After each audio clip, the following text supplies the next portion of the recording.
우리 사랑하는 은광교회 성도님들 이렇게 만나 뵙게 돼서 반갑습니다. 무엇보다도 공예배에 설교자로 초청해 주셔서 복음으로 함께 교제하게 해주셔서 참 큰 영광으로 생각합니다. 2023년 새해가 시작되었습니다. 벌써 2주나 지났으니까 참 세월이 빠릅니다. 새해가 시작될 때 여러분들이 또 특별한 새해를 위한 계획도 가지셨을 것입니다. 또 새해에는 여러분들이 바라시는 여러 가지 열망이 있으실 거라 생각합니다.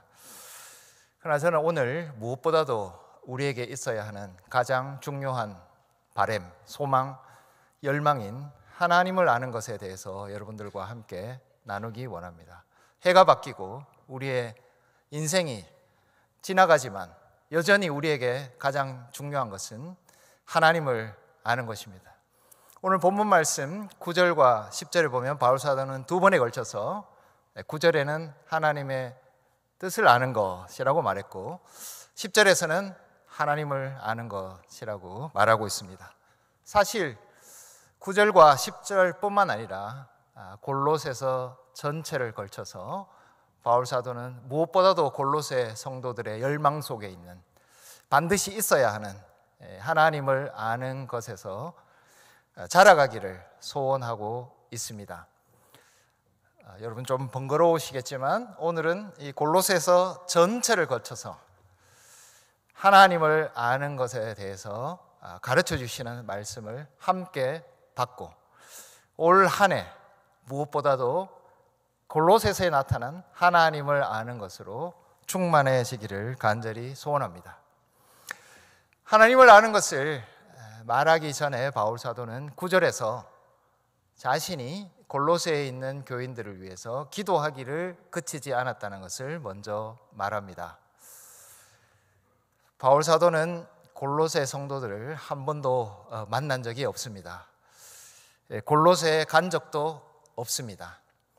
그런 바울이 골로새 성도들을 향해서 편지하면서 가장 먼저 그들을 위한 기도를 그치지 않고 있다고 말하고 있습니다. 9절뿐만 아니라 사실 3절에서도 바울 사도는 문안을 마치고 바로 이어서 이들을 위한 기도를 이야기하고 있습니다. 1장 3절을 보시면 우리가 너희를 위하여 기도할 때마다 골로새서를 시작하면서 그리고 9절 말씀에서 다시 한번 바울 사도는 골로새에 있는 교인들을 위해서 기도하고 있다는 것을, 그 기도를 그치지 않는다는 것을 먼저 이야기하고 있습니다. 골로새서의 시작이 바울이 골로새 교회를 위한 기도에서 시작한다면 골로새서의 마무리도 기도로 마치고 있습니다. 골로새서 4장 2절 말씀을 보시면 4장 2절 제가 읽겠습니다. 기도를 계속하고 기도에 감사함으로 깨어있으라. 또한 우리를 위하여 기도하되. 골로새서 4장 2절과 3절은 골로새서의 마무리에 해당하는 부분입니다. 구조적으로 보면 골로새서는 기도와 기도 사이에 들어 있습니다. 바울이 골로새 교회를 위한 기도를 그치지 않고 있다고 두 번 언급하는 것으로 시작하고 골로새에 있는 성도들도 이에 화답하듯이 항상 기도하고 기도에 깨어 있으며 우리를 위하여 기도해달라는 기도로 마치고 있습니다. 기도로 시작해서 기도로 마무리되고 있는 이 골로새서의 내용은 어떻게 보면 바울의 기도일 수 있을 것 같습니다. 저의 생각입니다. 바울이 골로새서를 쓰면서 어느 날 갑자기 펜을 들고 자기에게 떠오르는 생각을 썼을까? 아니면 바울 사도가 한 번도 보지 못한, 얼굴로 대면하지 못한 골로새 성도들을 향해서 끊임없이 기도했던 그 기도를 기록했을까? 그것을 기록해서 골로새 성도들에게 보냈을까? 이것은 저의 생각이기 때문에 100% 확신할 수 없습니다. 그러나 바울 사도가 골로새서를 시작하면서 내가 너희를 위한 기도를 끊이지 않고 있다고 말한 것, 두 번씩이나 이 기도를 말한 것으로 통해서 우리는 골로새서가 항상 바울의 기도 속에 있었던, 골로새 교인들을 향해서 하나님께서 채워주시고 또 앞으로도 은혜로 내려주실 것을 소원했던 바울의 기도를 기록한 것이 아닌가 하는 생각을 해봅니다. 바울의 기도와 바울이 골로새 성도들에게 가르치고자 했던 것은 일치했습니다. 바울의 기도 속에 있었던 것이 글로 나타났을 때 그것은 골로새서라는 성경이 되었습니다. 하나님의 말씀과 일치하는 기도를 바울은 끊이지 않고 계속했습니다. 골로새 성도들에게 하나님께서 이루실 그 뜻을 사모하면서 기도 중에 항상 말했던 것을 바울은 골로새 성도들에게 편지로 써서 보냈기 때문에 이 편지를 시작하면서 바울은 무엇보다도 내가 이 기도로서 항상 너희와 함께 했다는 것을 밝히고 있는 것입니다. 뿐만 아니라 골로새서를 마무리하면서 동일한 기도가 골로새 성도들에게도 있기를 소원하고 있는 것입니다. 바울의 기도는 혼자만의 기도였을까요? 그렇지 않습니다. 이 기도는 동일하게 우리 주 예수 그리스도의 기도입니다. 우리의 중보자 예수 그리스도께서는 승천하셔서 하나님 우편에 서 계십니다. 거기서 우리를 위해서 변함없이 기도하고 계십니다. 히브리서 7장 25절 말씀 찾으시는데 번거롭기 때문에 제가 그냥 읽겠습니다. 들으십시오. 그러므로 자기를 힘입어 하나님께 나아가는 자들을 온전히 구원하실 수 있으니 이는 그가 항상 살아계셔서 그들을 위하여 간구하심이라. 그들을 위하여, 이 땅에 있는 교회를 위하여, 또 특정적으로 골로새 교회를 위하여 예수 그리스도께서는 지금도 살아계셔서 간구하고 계십니다. 바울의 기도는 바울만의 기도가 아니라 하나님 우편에서 이 땅에 있는 교회를 위하여 기도하고 계시는 예수 그리스도의 기도에 동참하고 있는 것입니다. 뿐만 아니라 성령님께서도 우리를 위하여 간구하고 계십니다. 로마서 8장 26절과 27절입니다. 역시 제가 읽겠습니다. 이와 같이 성령도 우리의 연약함을 도우시나니 우리는 마땅히 기도할 바를 알지 못하나 오직 성령이 말할 수 없는 탄식으로 우리를 위하여 친히 간구하시느니라. 마음을 살피시는 이가 성령의 생각을 아나니 이는 성령이 하나님의 뜻대로 성도를 위하여 간구하심이라. 성령님께서는 우리 안에서 우리와 함께 기도하고 계십니다. 때로 우리가 무엇을 간구해야 될지를 알지 못하지만 그런 연약한 우리 안에서 탄식하시면서 그런 우리를 버리시지 아니하시고 우리를 위하여 친히 간구하고 계시다라고 증거하고 있습니다. 성령님께서 우리 안에서 하시는 기도, 그것은 지금도 우리를 위한 기도입니다. 이 땅에 있는 교회를 위한 기도입니다. 바울의 기도는 우리 주 예수 그리스도 중보자의 기도이자 동시에 성령님께서 우리를 위해서 하고 계시는 기도에 동참하는 기도였습니다. 바울은 골로새 교인들을 향해서 이 기도를 하면서 삼위 하나님과 교제를 누립니다. 삼위 하나님께서 특별히 예수 그리스도와 성령님 안에서 하시는 그 기도에 함께 참여하고 있습니다. 뿐만 아니라 바울의 기도는 한 번도 보지 못했던 골로새 성도들과의 깊은 영적 교제를 의미합니다. 오늘 우리가 읽지 않았지만 골로새서 1장 7절과 8절 말씀을 보시면 바울이 왜 골로새 성도들을 향한 기도를 그치지 않았는지를 먼저 밝히고 있습니다. 7절에 보시면 너희는 에바브라에게 배웠다라고 말하고 있습니다. 바울은 직접 가지 않았지만 에바브라를 통해서 그들에게 복음을 주었습니다. 먼저 바울에게서 골로새 성도들을 향해서 복음이 주어졌습니다. 그 복음을 듣고 골로새 성도들은 바울을 향해서 응답으로서 사랑을 알려주었다라고 8절에 말하고 있습니다. 이것도 에바브라를 통해서 보지 못한 골로새 성도들의 사랑이 바울에게 전달되었습니다.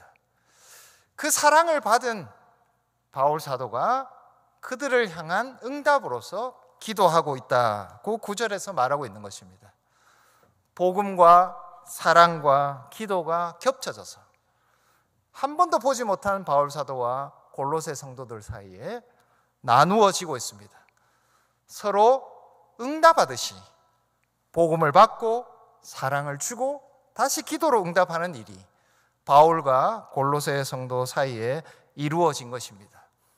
바울의 기도는 하늘을 향해 있지만 동시에 골로새에 있는 성도들을 향해 있었습니다. 그들을 사랑하는 교제 가운데 하는 기도였습니다.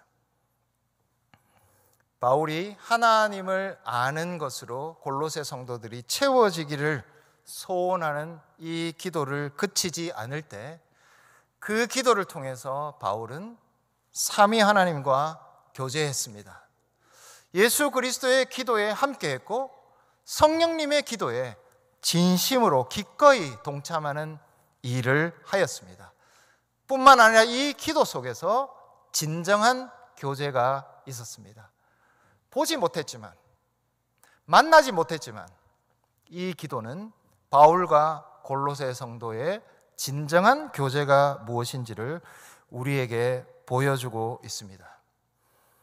하나님을 아는 것, 그것은 기도 중에 있어야 합니다.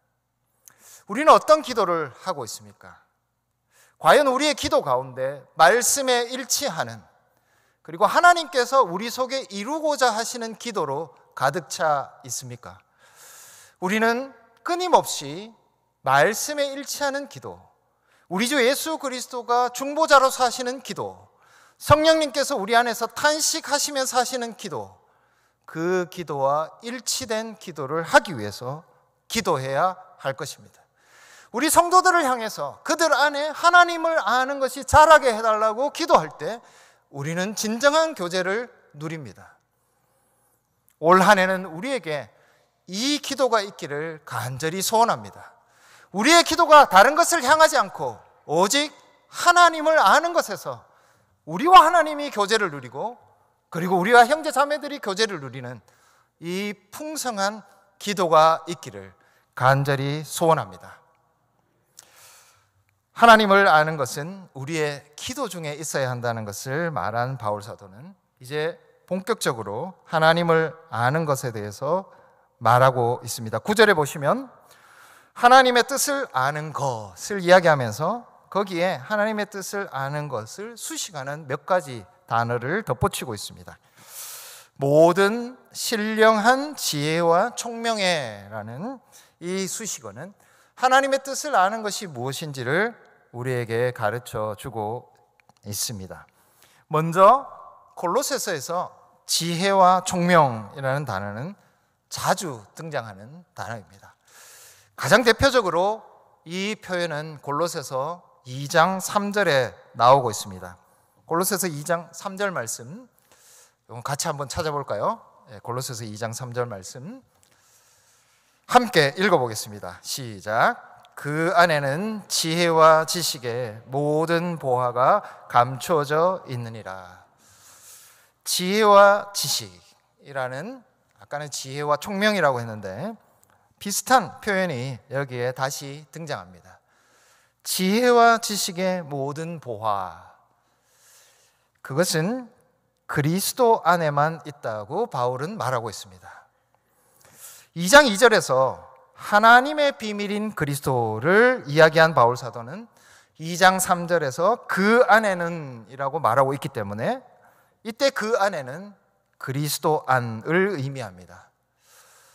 하나님을 아는 것은 오직 그리스도로부터 나옵니다. 하나님을 아는 지혜와 지식, 나아가서 우리가 삶에서 필요한 모든 지혜와 지식의 총합은 오직 그리스도 안에만 있습니다. 예수 그리스도 안에 지혜와 지식의 모든 보화가 있느니라. 우리는 그리스도 외에 다른 것을 쳐다봐서는 안 됩니다. 우리로부터 출발한 우리의 경험과 성공과 우리의 감각과 우리의 이성적인 추론을 먼저 생각해서는 안 됩니다. 이 지혜와 지식은 오직 그리스도에게만 있기 때문에 그리스도로부터 나오는 지혜와 지식을 받아야 우리는 하나님을 아는 지식에 이를 수 있습니다. 우리의 것을 내려놓으십시오. 오직 그리스도만을 향하십시오. 지혜와 지식의 모든 보화이신 그리스도에게 집중하십시오. 그때 우리는 하나님을 아는 것에 이를 수 있습니다. 2장 3절 말씀에서 주목해야 되는 또 다른 표현은 감추어져 있다는 것입니다. 2장 2절에서도 그리스도는 하나님의 비밀이다라고 말합니다. 여러분, 비밀은 누구에게나 알려지지 않았기 때문에 비밀입니다. 그리스도는 비밀입니다.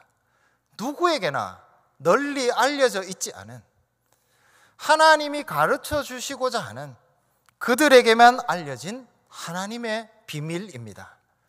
뿐만 아니라 지혜와 지식의 모든 보화도 그리스도 안에 있지만 그것은 감추어져 있습니다.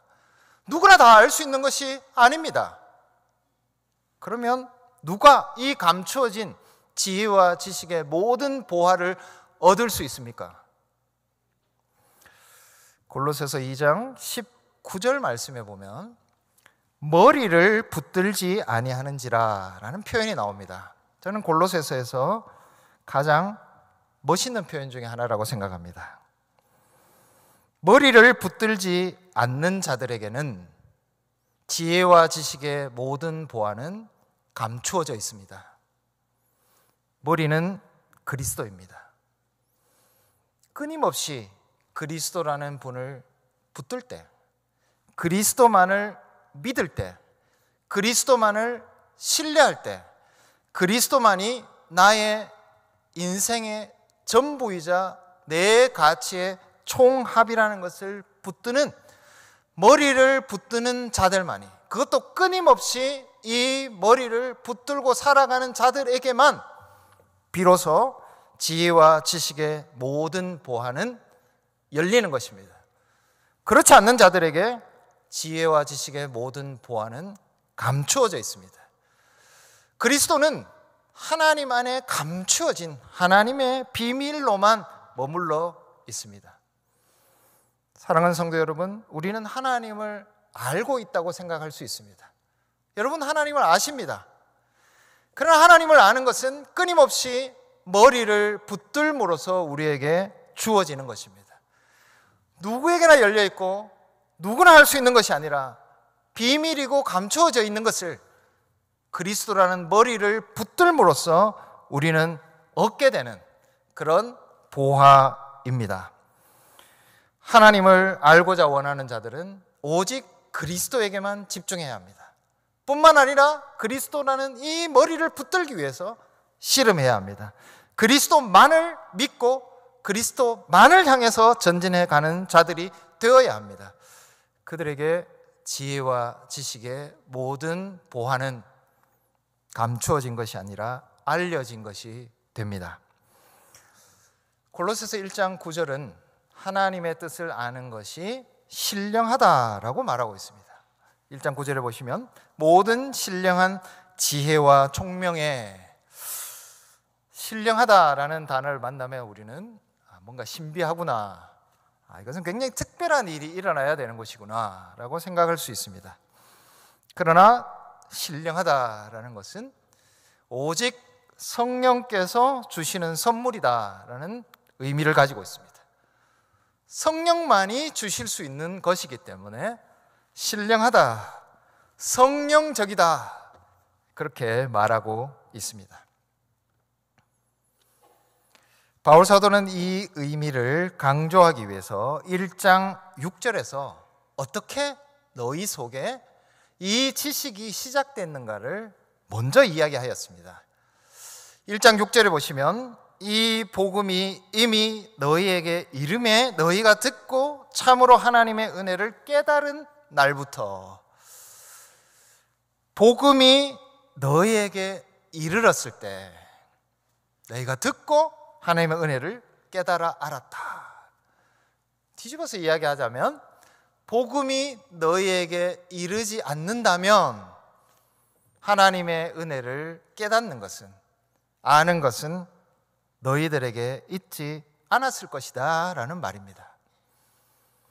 복음이 이르러야 이 지식은 시작되었습니다.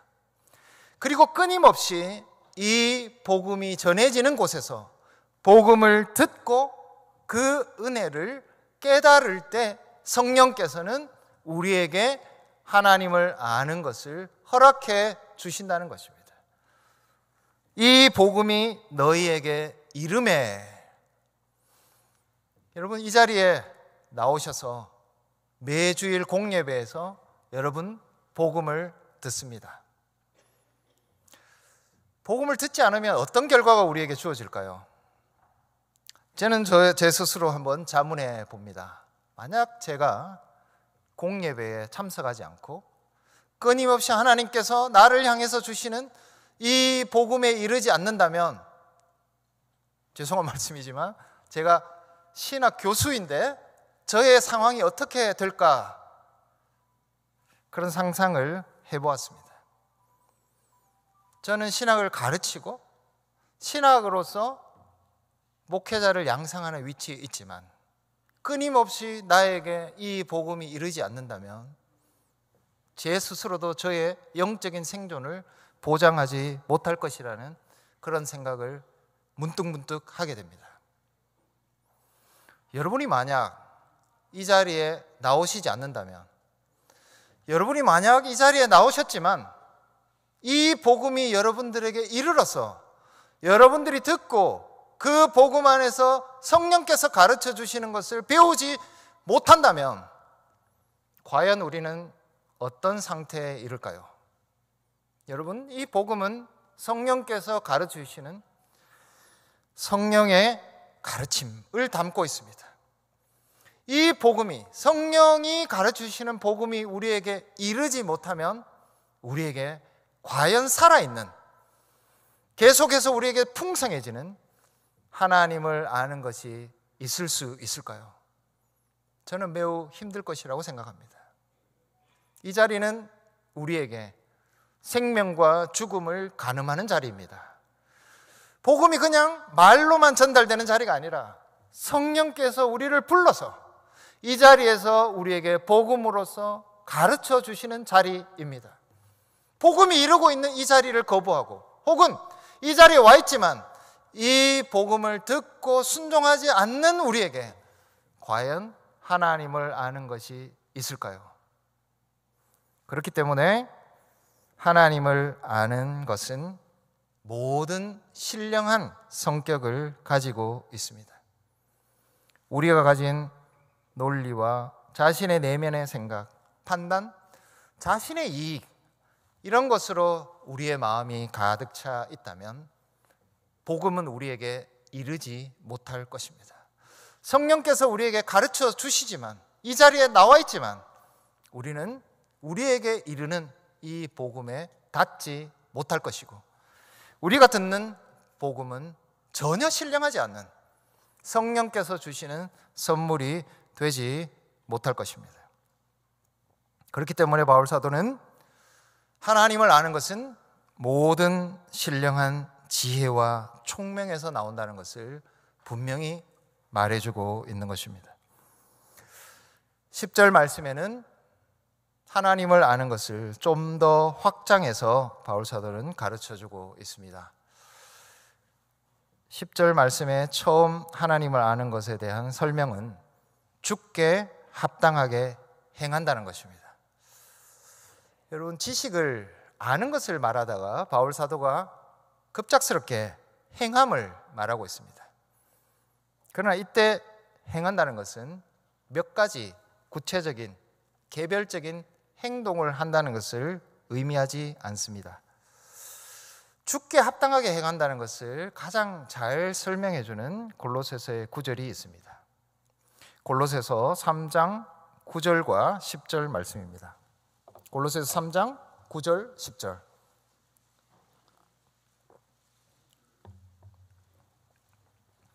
제가 읽겠습니다.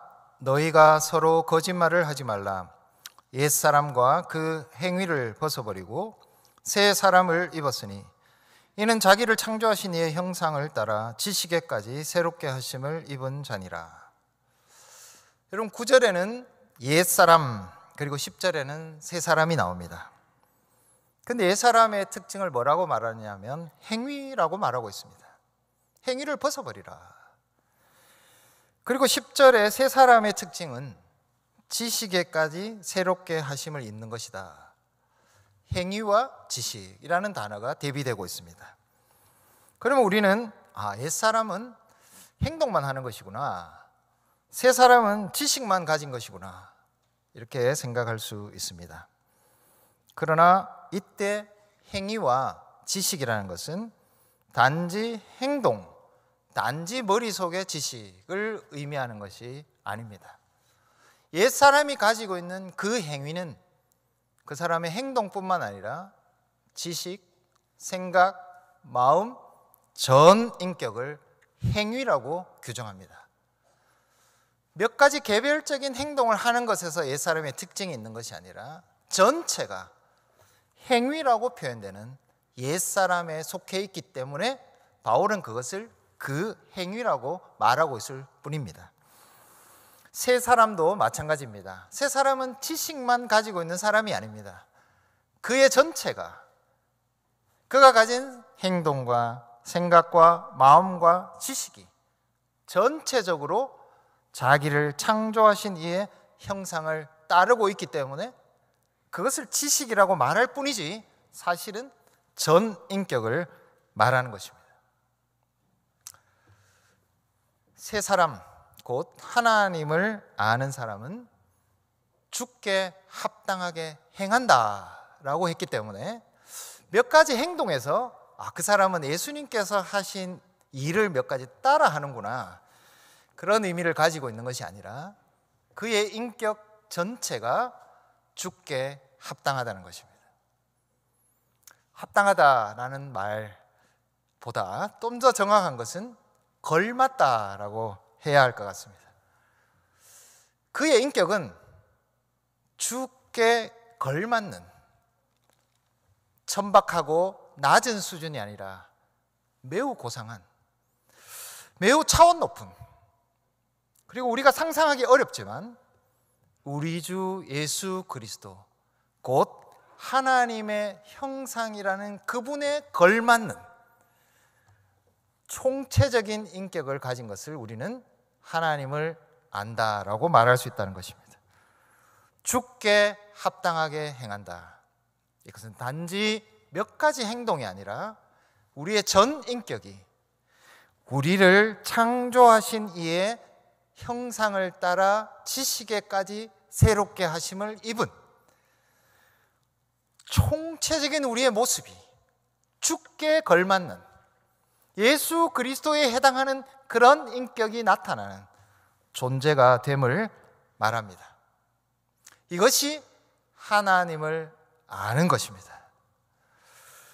1장 10절 말씀에서 두 번째로 나오는 내용이 범사에 기쁘시게 하고입니다. 기쁘시게 하고 라는 표현이 골로새서에 또 한 번 등장하는데 골로새서 3장 20절 말씀에도 등장합니다. 골로새서 3장 20절을 보시면 자녀들아 모든 일에 부모에게 순종하라. 이는 주 안에서 기쁘게 하는 것이니라. 여기도 기쁘게 하는 것이다 라는 표현이 나옵니다. 동일하게 누구를 기쁘게 한다라는 목적어가 빠져 있습니다. 우리는 뭐 당연히 자녀들아 부모에게 순종하라 이렇게 했기 때문에 부모를 기쁘게 하라 라고 짐작할 수 있지만 그 목적어가 명백하게 나와 있지 않습니다.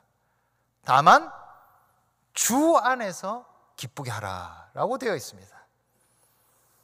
여기에는 1차적으로 주를 기쁘게 하는 것이 전제되어 있습니다. 여러분, 때로 우리가 믿지 않는 부모님들을 만났을 때 그때 우리는 하나님을, 주님을 기쁘시게 하는 것과 우리의 육체적인 부모를 기쁘게 하는 것 사이에 갈등을 가져올 수 있습니다. 부모를 기쁘게 하는 것이 때로는 주님을 기쁘게 하지 못하는 그런 결과를 우리에게 줄 수도 있다는 것입니다. 주 안에서 기쁘게 하는 것은 단지 부모만을 기쁘게 하는 것이 아니라 먼저 주 안에서 주님을, 하나님을 기쁘게 하는 것을 전제하고 있습니다. 부모를 기쁘게 하지 못하더라도 하나님을 기쁘게 하랴, 사람을 기쁘게 하랴, 그런 충돌의 상황에서 우리는 1차적으로 하나님을 기쁘시게 해야 합니다. 그래서 주 안에서 기쁘게 한다는 것은 사람을 기쁘게 하는, 이웃을 기쁘게 하는 것이 우선시 되는 것이 아니라 먼저 하나님을 기뻐해야 하는 것입니다. 그러나 하나님을 기쁘게 하는 것 안에서 우리는 이웃을, 사람을 기쁘게 하는 것을 배제해서는 안 됩니다. 조금 전에 읽었던 골로새서 3장 마지막 부분에 아내와 남편, 자녀와 부모, 그리고 종과 상전, 이 관계에 대해서 말하고 있는데 우리는 주 안에서 주를 기쁘시게 함으로 이 이웃들과의 관계에서 그들을 기쁘게 하는 일에 함께 동참해야 합니다.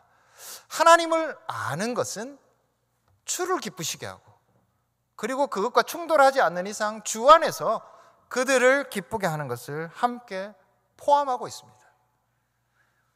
범사에 기쁘시게 하고, 이것이 우리에게 나타날 때 우리는 하나님을 아는 그 지식을 가지고 있다라고 말할 수 있다는 것이죠.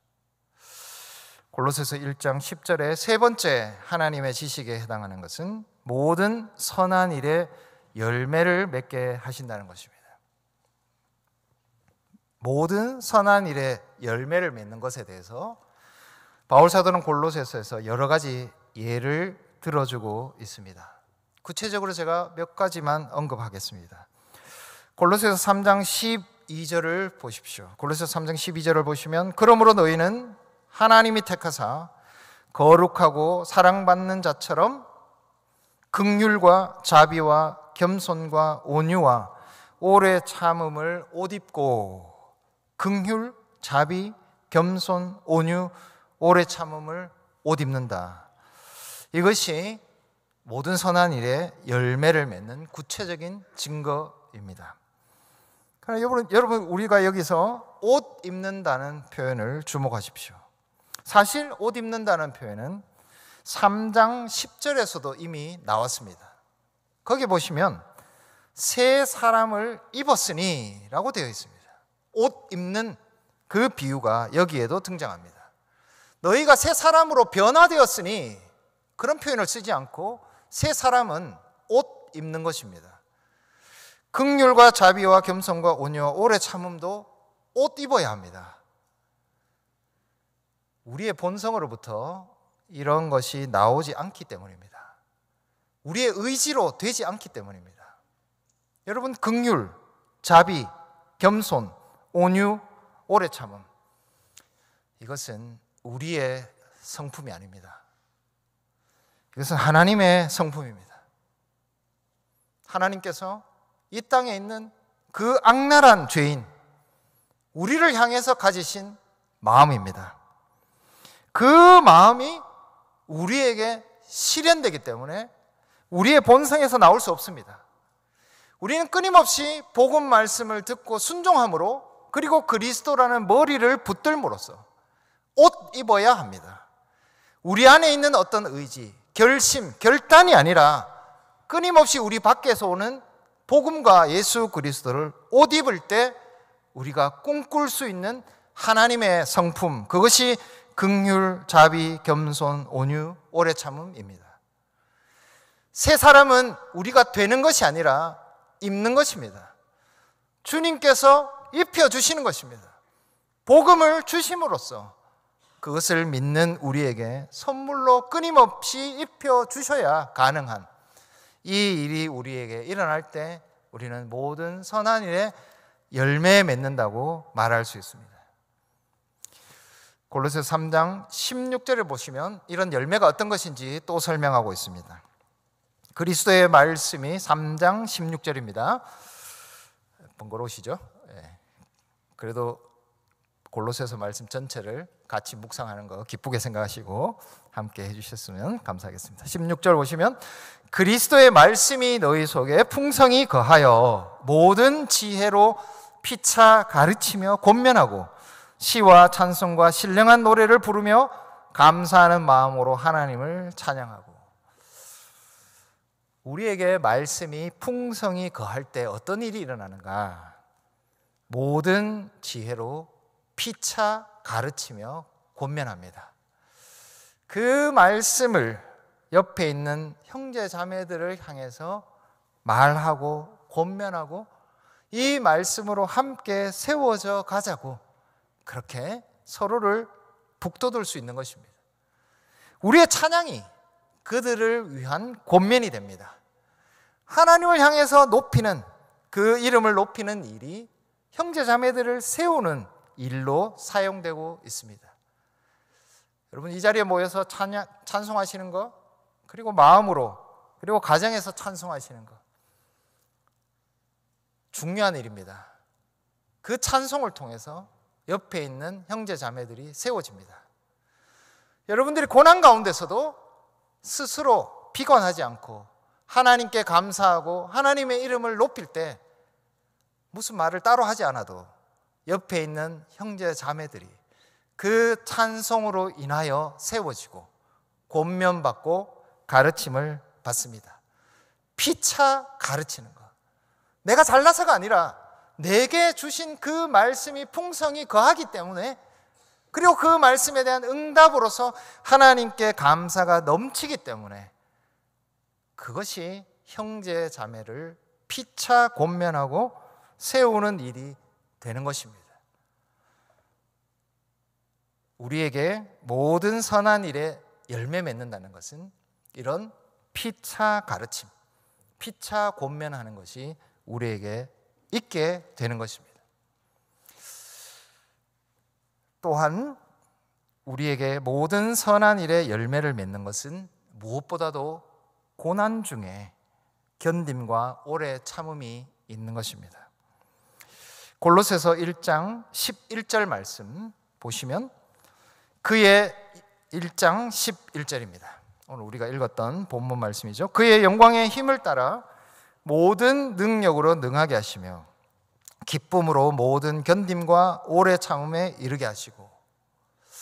여러분, 영광, 힘, 능력, 능하게 하시는 것, 우리에게 참 큰 위로를 주는 말씀입니다. 강력한 것들입니다. 영광, 힘, 능력, 우리는 이런 것을 덧입기를 원합니다.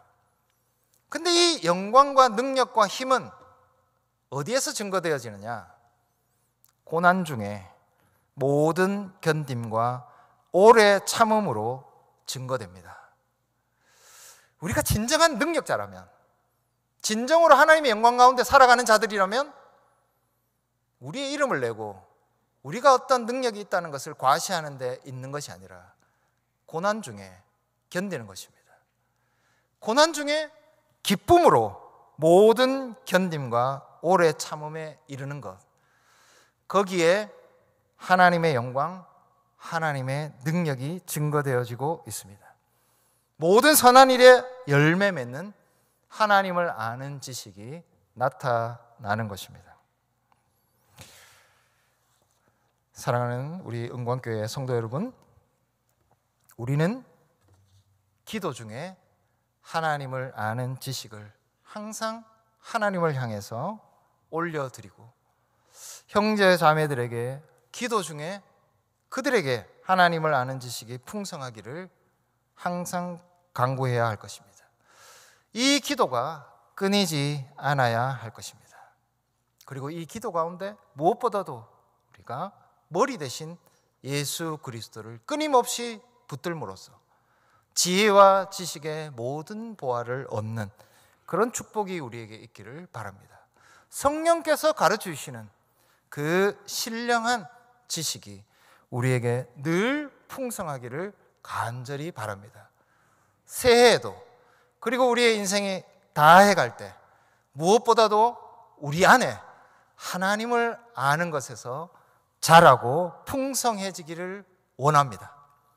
여러분, 자란다, 열매 맺는다, 풍성해진다, 이것은 모두 식물의 그림에서 온 것입니다. 겨울이 지나고 봄이 되었을 때 싹을 틔우지 못하고 가지가 나지 않고 열매를 맺지 못하는 식물이 있다고 생각해 보십시오. 그럼 우리는 내년까지 기다려보자, 내년에는 어떻게 되겠지, 그렇게 판단하지 않으실 겁니다. 그 식물은 죽은 것입니다. 여러분, 우리에게 하나님을 아는 것에서 자라고 열매 맺고 풍성한 일이 증거가 나타나지 않는다. 시간이 지나면 지날수록 이 하나님을 아는 것에서 자라지 않는다. 그냥 정체되어 있는 것이 아니라 사실 죽은 것입니다. 하나님을 아는 것은 우리에게 생명이기 때문에 이 아는 것이 구체적으로 증거되어지지 않을 때 우리라는 식물은 사실상 죽어 있는 것이라고 판단해야 합니다. 스스로 오해하거나 착각하지 마십시오. 나는 그냥 그렇게 정체되어서 이렇게 교회를 나오고 신앙생활을 하는 사람이 아니라, 정직하게 이야기하면 죽어 있을 수도 있습니다. 하나님을 아는 것을 통해서 우리 안에 참된 생명이 넘쳐나고 그것으로 인해서 우리가 죽은 자가 아니라 진정으로 살아있는 자라는 것이 증거되기를 소원합니다. 마지막으로 여러분들과 1장 27절 말씀을 함께 암송하면서 마치겠습니다. 암송은 바로 하시기는 어려울 것 같고, 그래서 1장 27절의 후반절만 함께 읽겠습니다. 골로새서 1장 27절 뒷부분, 이 비밀은 하는 부분 함께 읽고 마치겠습니다. 시작. 이 비밀은 너희 안에 계신 그리스도니 곧 영광의 소망이니라.